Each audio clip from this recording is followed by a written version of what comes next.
कल के लेक्चर में हमने अरस्तु के राज्य संबंधी विचारों का विवेचन किया था। आज हम कल संविधान के वर्गीकरण के पश्चात आगे अरस्तु के क्रांति संबंधी विचारों का विश्लेषण प्रस्तुत कर रहे हैं।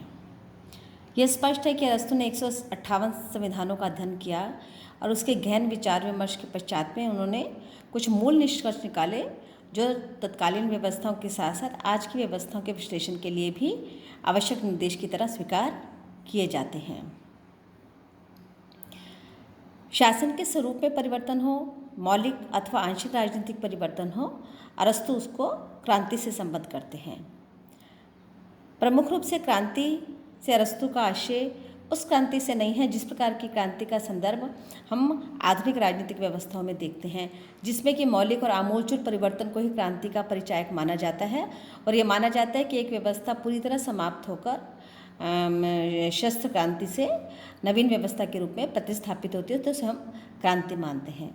लेकिन इसके विपरीत अरस्तु ने जो विश्लेषण किया उसके अनुसार क्रांति के दो पक्ष हो सकते हैं।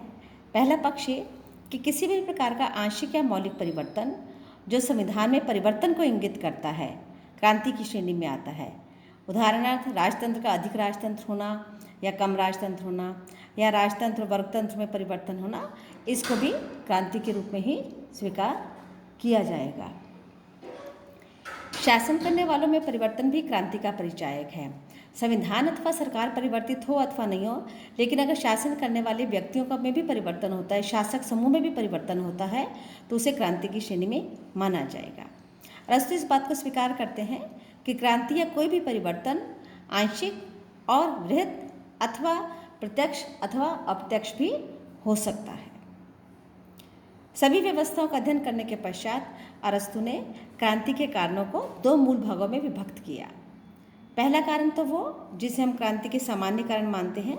सामान्य कारण से आशय लगभग ये समस्त कारण सभी प्रकार की व्यवस्थाओं में, चाहे वो राजतंत्र हो, निरंकुश तंत्र हो, कुलीन तंत्र हो, वर्गतंत्र हो, लोकतंत्र हो, मध्यम राज्य हो, भीड़ तंत्र हो, ये जो मूल कारण है जो मानव व्यवहार से संबंधित हैं और इनका प्रभाव प्रत्यक्ष या अप्रत्यक्ष रूप से शासन करने वाले और शासित होने वाले दोनों समूह पर पड़ता है जो परिवर्तन की मांग करता है।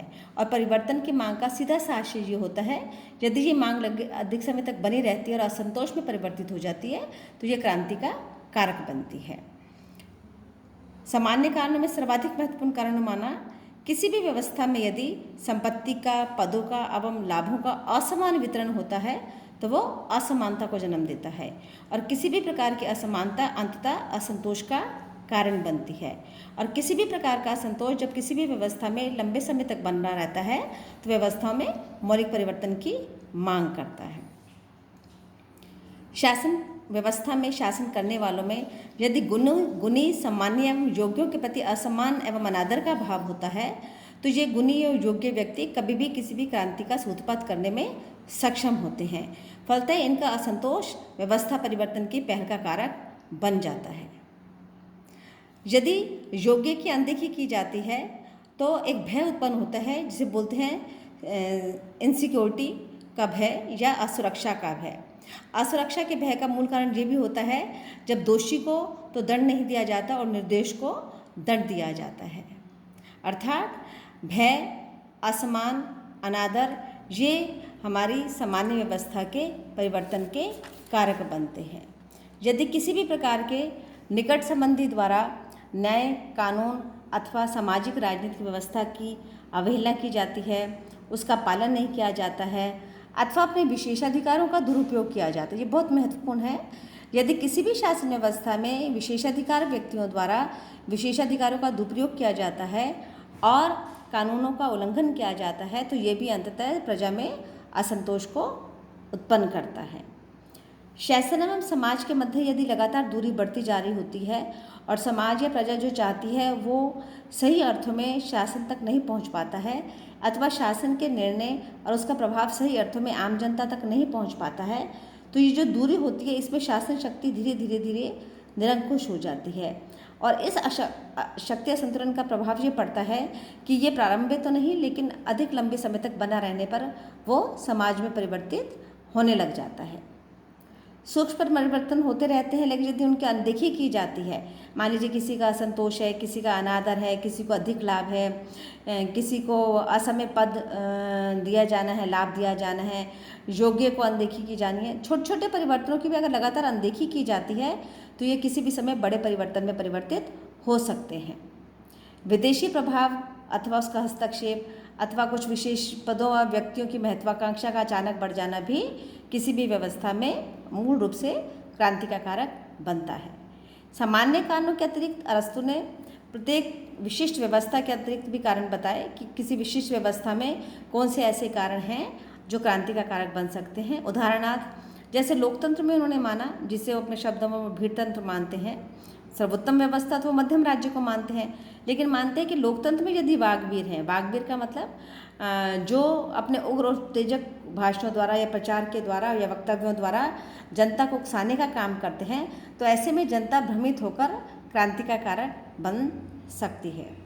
वर्गतंत्र में, ओलिगार्की में पदाधिकारी और यदि वर्ग विशेष द्वारा शासन वर्ग में असम्मान का भाव उत्पन्न होता है या अपमानजनक व्यवहार किया जाता है या व्यक्तिगत मतभेद दुराग्रह उजागर हो जाते हैं, प्रजा में आ जाते हैं, बदला लेने की कार्यवाही से को कार्य किया जाता है, तो वर्गतंत्र में भी क्रांति होना निश्चित ही होता है।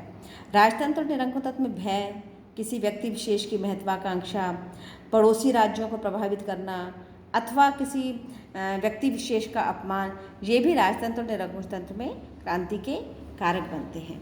वस्तुतः अरस्तु का आशय ये नहीं है कि क्रांति को समाप्त किया जाए। उनका मूल उद्देश्य है कि यदि हम उन कारणों की पहचान कर लें जिससे कि क्रांति उत्पन्न हो सकती है या व्यवस्था परिवर्तन की आशंका रहती है, तो उन कारणों को हम समय रहते निदान के रूप में प्रस्तुत कर सकते हैं या अपना सकते हैं। जैसे सामान्य रोकने के उपाय या सामान्य निराकरण के उपाय क्या हो सकते हैं? कानूनों का पालन हर व्यवस्था में आवश्यक है, उसे किया जाना चाहिए। प्रजा के महत्व को या उसके निर्णय को या उसके मत को किसी भी परिस्थिति में, किसी भी व्यवस्था में कमतर नहीं आंका जाना चाहिए, उसको बराबर महत्व दिया जाना चाहिए। क्योंकि यदि सब संतुष्ट नहीं हैं या कुछ ही संतुष्ट हैं या कुछ असंतुष्ट हैं, तो असमानता उत्पन्न होती है जो धीरे धीरे अन्याय में परिवर्तित हो जाती है। तो प्रजा को हमेशा महत्वपूर्ण कारक के रूप में स्वीकार करते हुए उसके सुख और उसके लाभ का ध्यान रखा जाना चाहिए।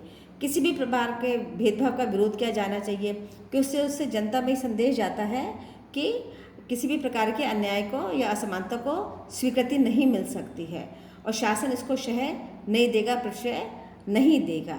नहीं तो क्या होगा? व्यवस्था तो डेमोक्रेटिक कहलाएगी, लेकिन इक्वालिटी अंदर अंदर असंतोष को उत्पन्न करती रहेगी। ठीक इसी प्रकार किसी भी प्रकार की संपत्ति का लाभों का वितरण करने से रोका जाना चाहिए, जिससे कि असमानता उत्पन्न होती है, क्योंकि इसी असमानता के विरोध स्वरूप क्रांति का कारण उत्पन्न होता है। वस्तुतः अरस्तु यथास्थिति बनाए रखने के पक्ष में नहीं होते हुए भी ये अवश्य चाहते हैं कि प्रत्येक व्यवस्था में उत्पन्न होने वाले ऐसे कारक या ऐसे कारण जो क्रांति को जन्म देते हैं उन्हें पहचान लिया जाए, और जो मौलिक कारण हैं जो समाज और शासक वर्ग में दूरी बनाते हैं और असमानता और अविरोध को उत्पन्न करते हैं उसे समाप्त किया जाना चाहिए।